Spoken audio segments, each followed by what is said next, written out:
Carbon dioxide and global warming, the greenhouse effect.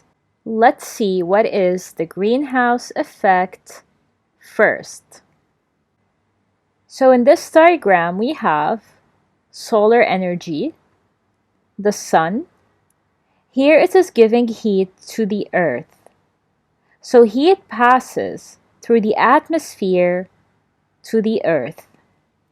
A part of this heat is reflected back to space.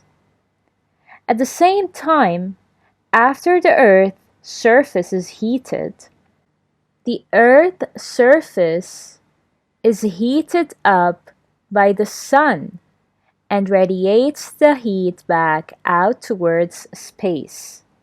So the unwanted heat is reflected back to the space.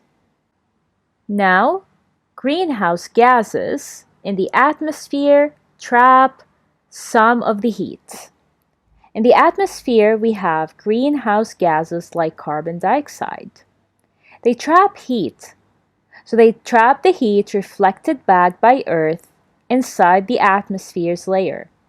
That's why global warming then gradually increases. Since greenhouse gases are trapping heat unwanted by the Earth. Carbon dioxide is one of the greenhouse gases. It traps some of the heat and doesn't allow it to go back to space. So heat is trapped in this layer. And year after year, this heat affects the Earth and increases its temperature. So this is called the greenhouse effect.